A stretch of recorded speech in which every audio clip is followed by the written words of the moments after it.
Oh, you, okay. Oh, you, yes. John, AJ had John, Join Jason. K-Join, Jason. KTV, Okay, oh my God, it just gets younger and younger. The drill is, you know, I assume you guys don't have questions. Eddie but has a if question. you're- You have a question? Oh, I know Eddie has questions. I'm not there yet. Yeah, and Andrew has a question. Yeah, so I figured these, And since Ash. Photog, are you, Ashley, did I miss you again? I'm sorry, hi Ash. So, I mean, if anybody texts you questions, I'll take it too. Okay. Standard drill, half an hour press area, 3 speakers. I'll pre-introduce all of them up front, and then they'll just go back to back to back. I'm going to facilitate Q&A from the back, so thank you for leaving space. I will not be up there.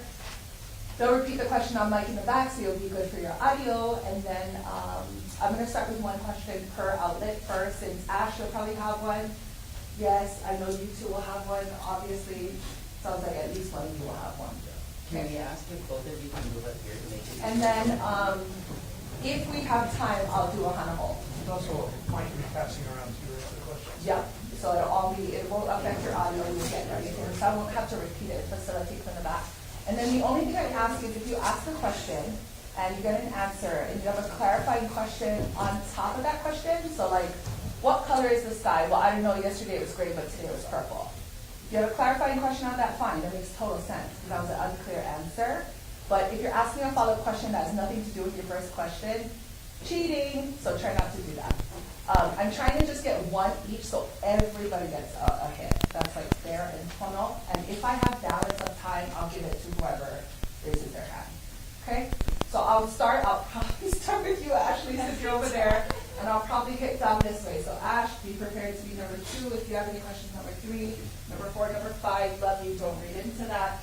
And then if I have balance, we're fine. Half an hour tops. Okay? Questions? They're going into the general fund. I can answer that. Not that kind of Not question. Procedural question. Yeah, sorry. Questions about any procedure or anything? Good? I'm still waiting for Yeah, you're fine. They'll do remarks and I'll do questions in the back. And my team will pre-ask you. So if you change your mind, I think they have everybody noted for questions with the exception of you. So when you get one, slide one of these two and hang the back and they'll note you. You were entered twice, so. Okay, good, But yeah, good, this is good, you and- good. and- Yes, okay.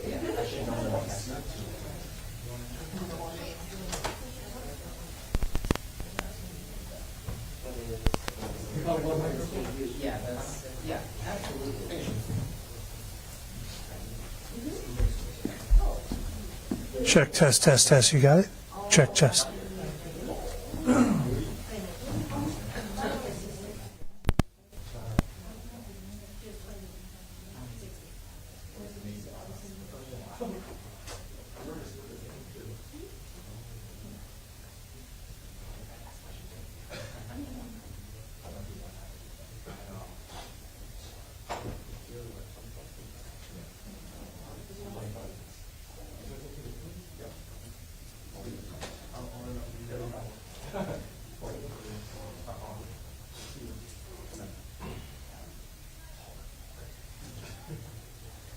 I was reporting when you were in middle school. High school.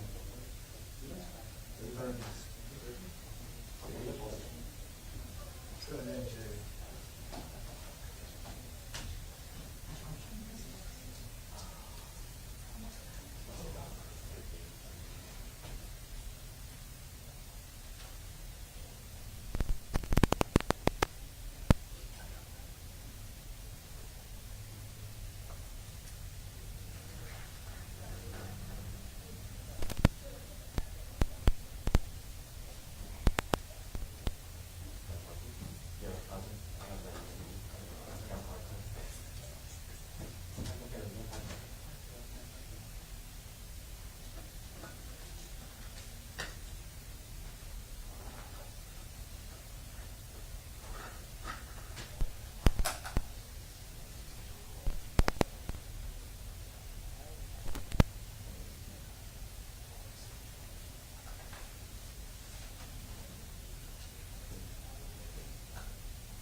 Ano ai ke aloha ya kako. Thank you for joining us today. Governor Josh Green will announce a historic award to the state of Hawaii. Today you will hear from the following individuals in this order. Governor Josh Green, Attorney General Ann Lopez, and Honolulu Attorney Rick Freed. Facilitated questions and answers will follow promptly after remarks conclude. Without further ado, it is my privilege to welcome Governor Josh Green.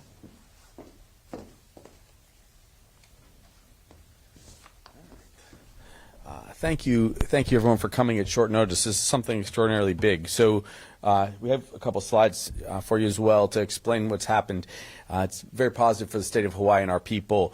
Hawaii's just won the largest award in its history, $916 million, as a result of pharmaceutical companies that did not properly inform doctors or patients about one of their drugs, which is called Plavix. The companies are Bristol Myers Squibb and Sanofi Adventist. Next slide, please. So here are the details, and then you're going to hear from our legal experts. So it's a $916 million award that's going to come to our state. Why did this occur? Well, there's a medication called Plavix. It's a blood thinner that people take or are prescribed when they have certain health conditions, certain heart conditions, like had a heart attack in the past, or they have atrial fibrillation, which is an irregular heartbeat. And it's a common drug that was used. However, there was a problem. Between 1998 and 2010, I believe, there was not adequate explanation that this drug was not as effective for certain communities, and they are highly represented here in our state. The drug, because Asian Americans, Pacific Islanders, and Native Hawaiians may in some cases lack an enzyme. Everyone has different biology. They may lack an enzyme. We can get into the details about that later if you really want it. They didn't then metabolize the drug adequately to work, to actually be a functional drug. So these individuals were not protected by this drug. They weren't adequately informed.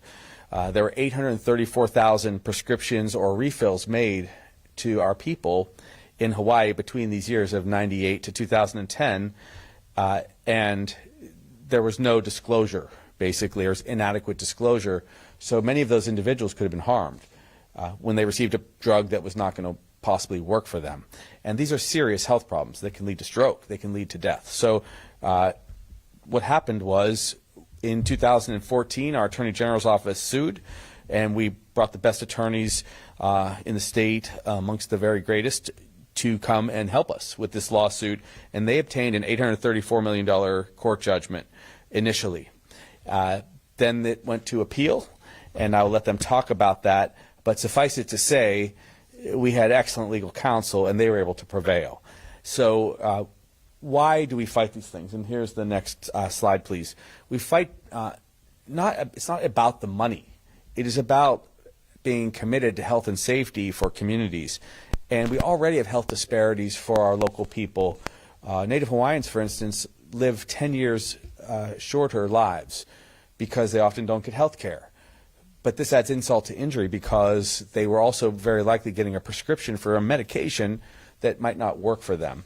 So we feel that companies have a duty to warn patients and doctors if a medication is not going to work properly, which is why we took up this fight.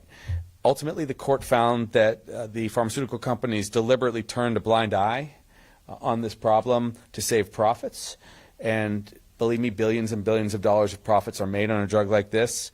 It was an unfair and deceptive practice, and it has no place in our state. We are going to look out for our people. So that's how I wanted to begin this press conference.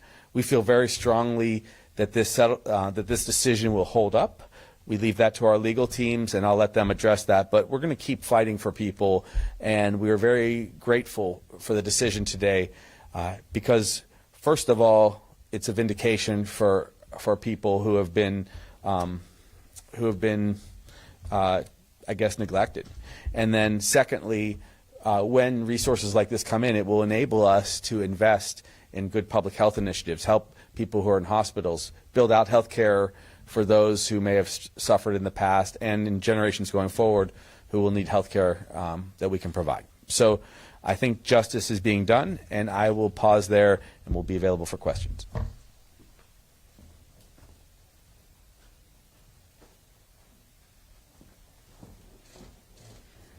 So, to be clear, the court found that the pharmaceutical companies acted in bad faith.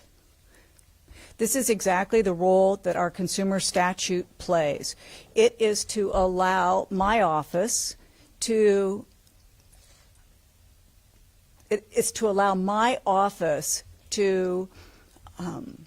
go after those companies who come into the state of Hawaii knowingly choosing to act in an unfair and deceptive manner in their business practices. This case started 10 years ago, and notwithstanding the fact that it went up to the Supreme Court and went back to trial, we considered it absolutely crucial that we continue this fight. It was not about how much money we could get. It's about sending a very strong message to every business that comes to Hawaii that unfair and deceptive trade practices will be prosecuted, period. I want to introduce Rick Freed, who was the local counsel hired in 2014 to lead this case. He and his firm have done so tirelessly, again, for 10 years, and I want to thank them for all of their hard work. So, Rick.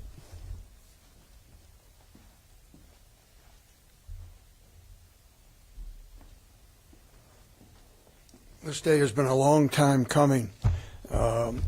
We initially brought this case to then Attorney General David Louie back before 2014 when suit was filed, and Pat McTurnan and I and a brilliant team from Barron and Budd on the mainland led by Dan Albertstone have worked tirelessly on this for 10 years. As was explained in large part, this drug and our expert, who's probably the world expert on Plavix, indicated that up to a third of Pacific Islanders, Hawaiians, and Asians do not activate this drug. When you take an aspirin, it's immediately activated. But Plavix has to be activated by the liver, and specifically a particular enzyme in the liver, which is missing in those people. And of course, Hawaii is ground zero for that.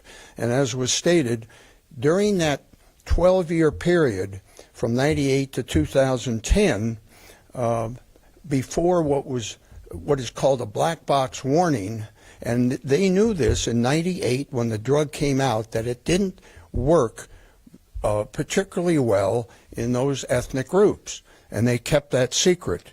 It took us hiring a New York firm along with the Barron and Budd firm to do word searches on 12 million, I'm not exaggerating, 12 million documents they gave to us in discovery production to find all these internal emails that went back and forth between the two drug companies, doing everything they could to hide any research on the ineffectiveness in those ethnic groups of the drug Plavix. And it isn't like this is dealing with a hangnail. If you're getting a drug that isn't effective or is only partially effective, it's going to end up with a lot of people dying. And there's no way to determine how many died in Hawaii because they were given a drug that wasn't effective for them. And so I think this verdict finally vindicates us. I'll try to very briefly say this. The award was essentially the same initially in Judge Ochiai's court way back when, and then it was appealed to the Supreme Court. But what he did is he gave summary judgment on what's called materiality. In other words, would the consumer want to know this? And the defense in our Supreme Court argued that they had all this great evidence to put on that because the first judge, Judge Ochiai, thought it was so clear that he gave summary judgment that it didn't need any more evidence, that the defense in the Supreme Court said, oh no, we got these great witnesses that are going to talk about what we had in the way of evidence. And at the second trial, which took place last October, they produced no witnesses on this subject.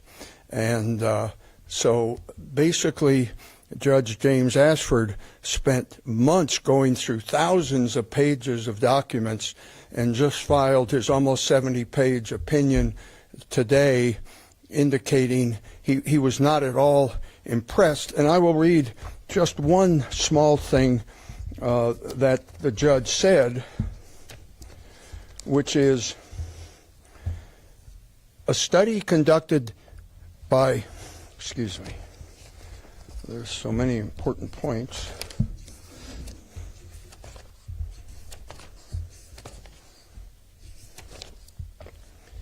Broadly speaking, the court, meaning Judge Ashford, finds defendants' internal emails, those are the ones that were hiding within those 12 million documents, that were authored long before this lawsuit was filed, to be far more telling and probative than much of the trial testimony offered by defendants' past and current employees.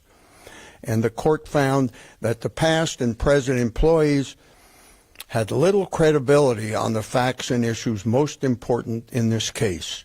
As a broad generalization, the court was repeatedly unfavorably impressed with the avoidance and obfuscation by defendants' past and present employees' testimony at trial, and the court's findings of fact are informed to a large degree by their sentiments expressed in this paragraph. What happens after a trial before a judge is both sides file detailed findings of fact and conclusions of law, which is their view, with citations of what took place at trial.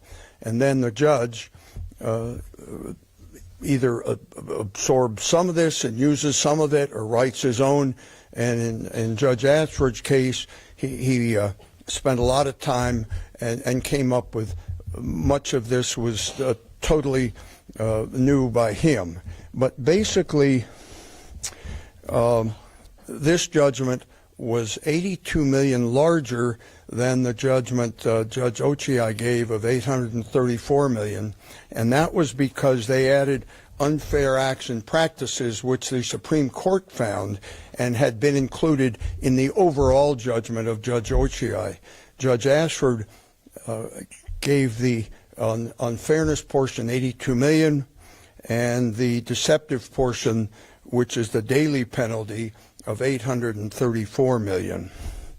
I think that basically summarizes what took place, but we'd be happy to answer any questions as best we can. Well, at this time, I'd like to welcome the governor back up, and we will start with our media question and answer, and we will begin with Ashley with Hawaii Public Radio.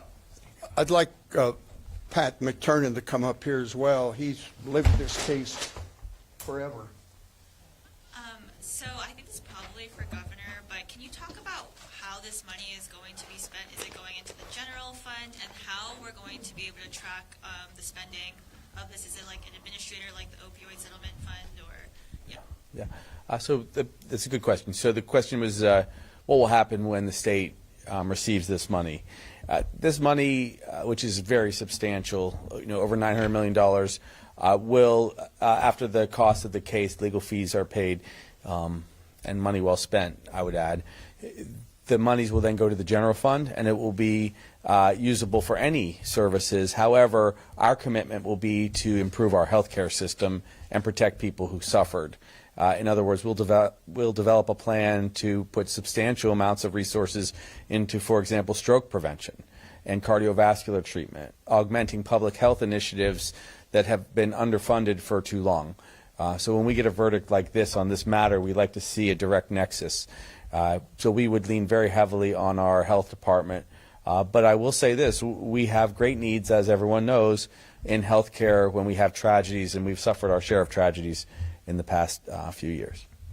All right, mahalo. Our next question comes from Eddie with Hawaii News Now. Governor,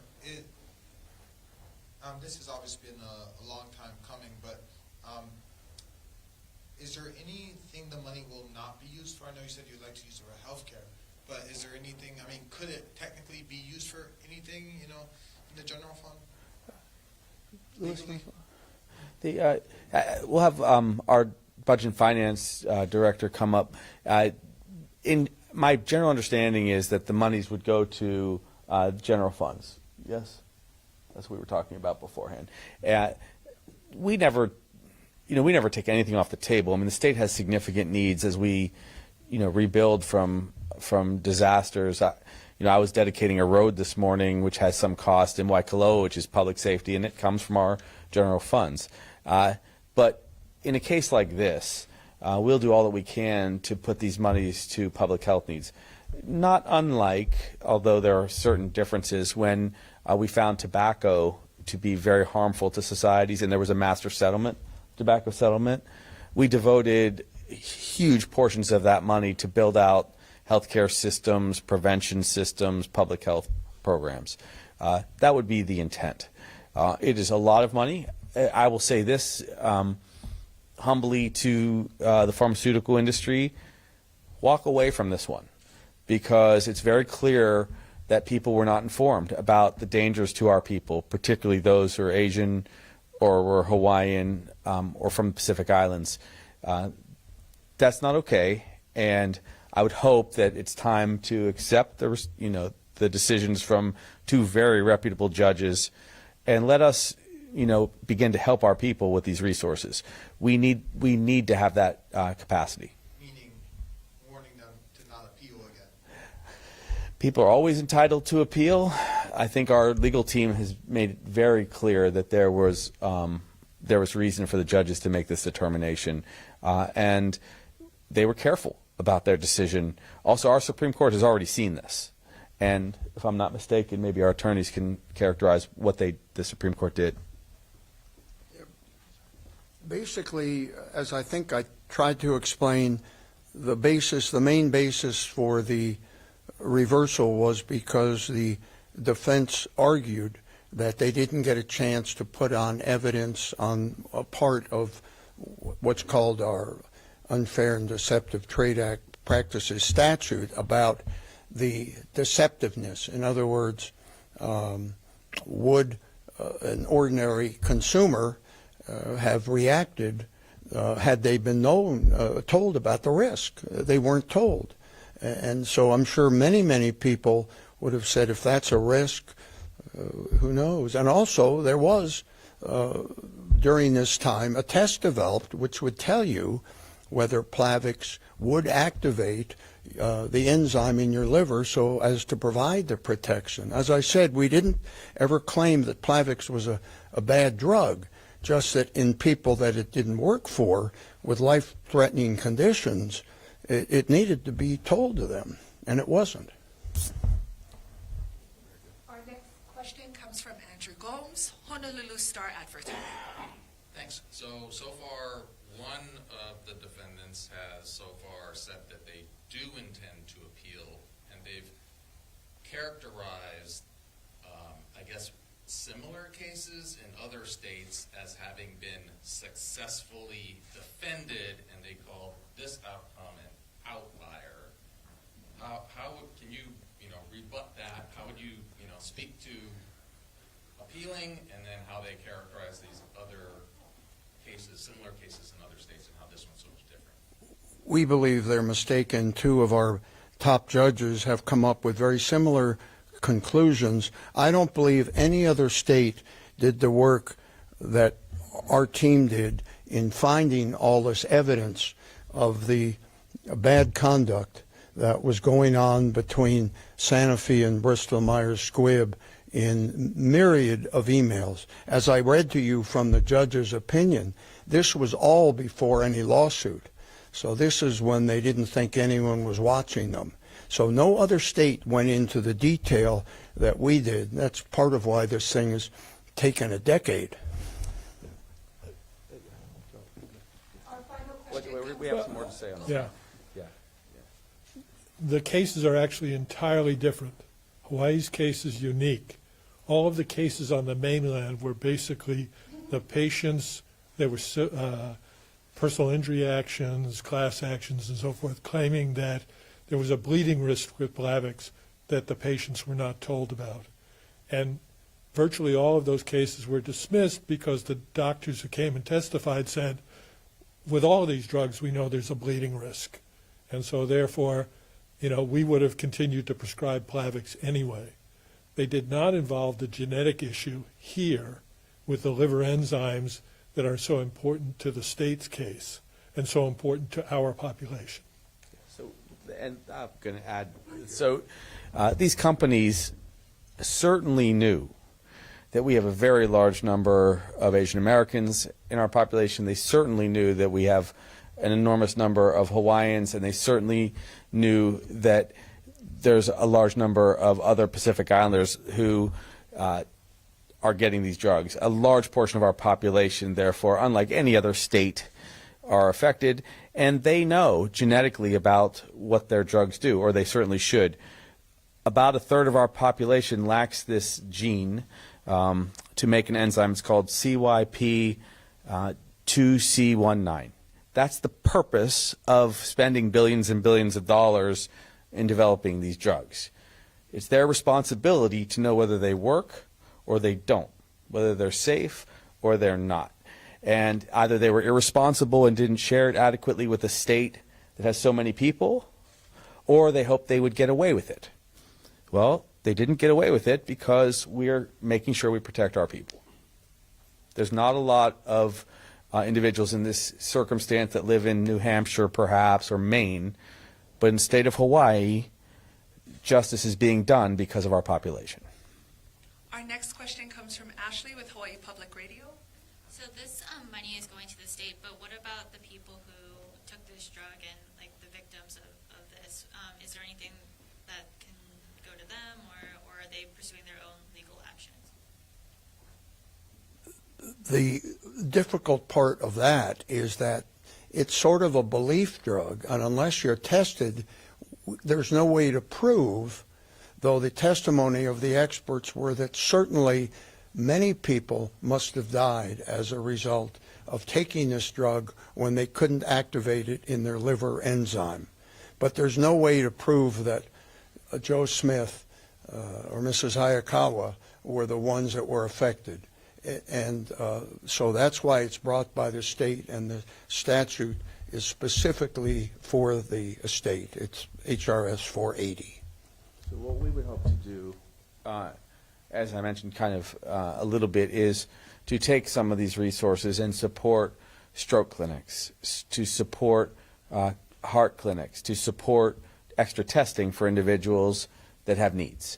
And so we have an opportunity as the state to provide global public health for our people. And we also want to set an example that we want the pharmaceutical industry to be thoughtful about different ethnicities. And that has been a problem for many decades.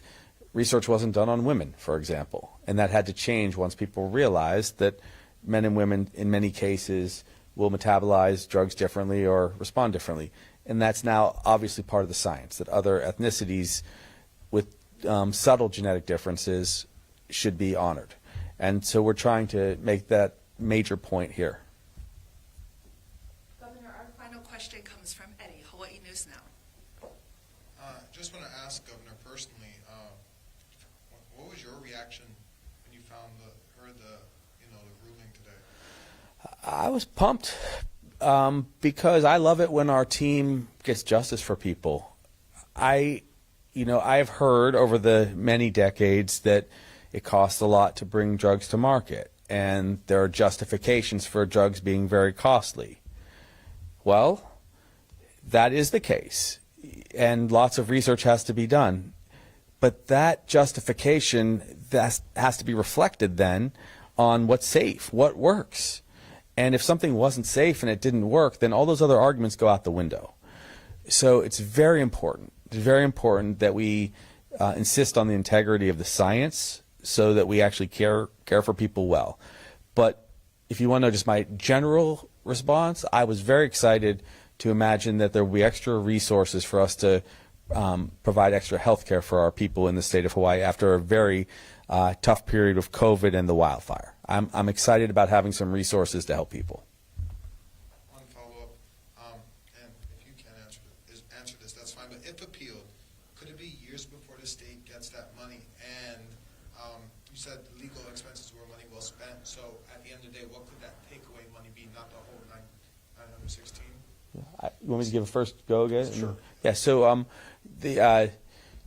actually, our attorneys took a much lower fee because they believed in this case, which was very good.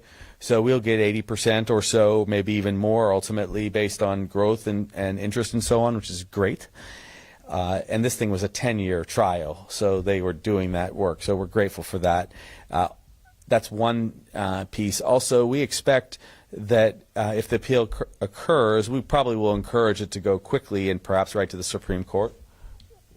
The first case did go to the Supreme Court because of I think, the substantive nature of the case and the uniqueness, and we're hopeful that when we ask the Supreme Court again to take the case directly, if they appeal, and we hope they don't, but certainly they have that right, that they will take it directly, and it's so hard to say, but if I had to estimate it, I would hope maybe within a year or so, if they appeal, we would get resolution. In the meantime, the statute provides 10% interest, so that's another $90 million in the meantime if it were to go about a year.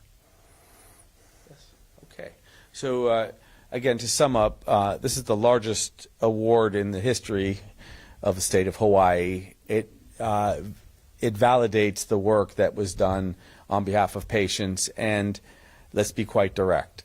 People knew that this medication wasn't going to work on Asians and Hawaiians and other people from our region, yet we weren't told, and lots of people suffered. So we will hope to right that wrong, and we will be supportive of people with our public health system with these dollars. So we're grateful to everyone. We're looking forward to working with anyone when they're in these industries, but they have to be direct and honest with us, and that'll be our standard. So thank you, guys. Over. Governor, this formally concludes today's news conference. Mahalo.